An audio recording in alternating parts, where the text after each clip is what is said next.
দেড় বছরের মধ্যেই নির্বাচন দিতে হবে এমন কোনো শর্ত দেওয়া হয়নি অন্তর্বর্তী সরকারকে। তবে গণতন্ত্রের স্বার্থে নির্বাচন দেওয়া হচ্ছে বলে জানালেন নৌ পরিবহন উপদেষ্টা সাখাওয়াত হোসেন।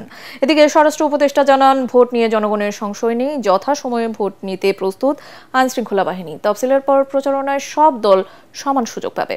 রিপোর্টে জানাচ্ছেন মাহবুব কবির চপল।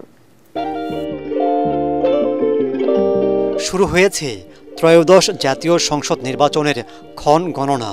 প্রধান উপদেষ্টাকে ভোট নেয়ার প্রস্তুতির বিষয়ে অবহিত করেছে নির্বাচন কমিশন। সচিবালয়ে আইনশৃঙ্খলা সংক্রান্ত কমিটির বৈঠকেও নির্বাচন কেন্দ্রিক গুরুত্বপূর্ণ আলোচনা হয়। পরে স্বরাষ্ট্র উপদেষ্টা জানান, ইলেকশনের আগে অপরাধ সম্পূর্ণ বন্ধ করার ম্যাজিক বাটন নেই, তবে নিয়ন্ত্রণে রয়েছে। এবারের ভোট হবে উৎসব মুখর।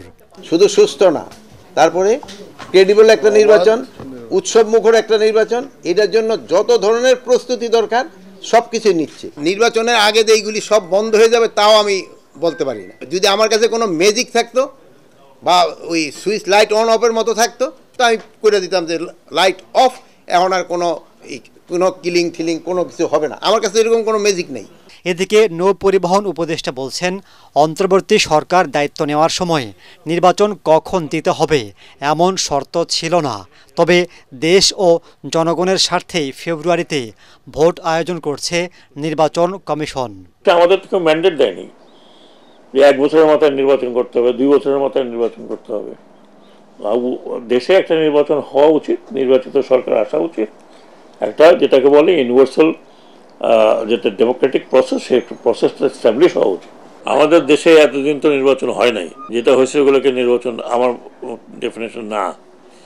তো সেই জন্য মানুষ হয়তো এখনো একটু দ্বিধাদ্বন্দ্বে আছে, অথবা তাদের অন্য কোনো ক্যালকুলেশন আছে, দ্যাট আই ডোন্ট নো। এ সময় তিনি কথা বলেন চট্টগ্রাম বন্দর নিয়েও। জানান, বন্দর থেকে বছরে 900 কোটি টাকার বেশি চাঁদাবাজি হয়। বিদেশিদের ইজারা দিলে এটা বন্ধ হবে, তাই ষড়যন্ত্র করছে একটি চক্র। চিটাগং পোর্ট থেকে প্রতিদিন কত ইললিগাল টাকা ওঠে আমি একটা রাফ ফিগার দিতে পারি, আনুমানিক 2 থেকে 2.5 কোটি টাকা। প্রত্যেকটি জায়গায় জায়গায় চাঁদাবাজি।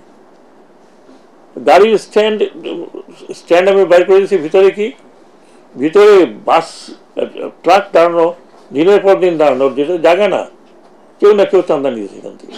আর যে চিটাগং এর মেয়র হন, তিনি মেয়র চিটাগং এর কম, উনি বন্দরের রক্ষক বেশি। চিটাগং পোর্ট হয়ে গেছে একটা মানে এই সোনার ডিম পাড়ার মুরগির মতো আর কি। তাড়াতাড়ি জবাই করো, সবগুলো বের করে খেয়ে ফেলো। বারবার বাধার মুখে পড়লে বিদেশি বিনিয়োগ আসবে না বলেও সতর্ক করেন তিনি। বিদেশি ইনভেস্টমেন্ট না আনেন। মাহবুব কবির চপল, এটিএন বাংলা, ঢাকা। আমাদের যে সম্পর্ক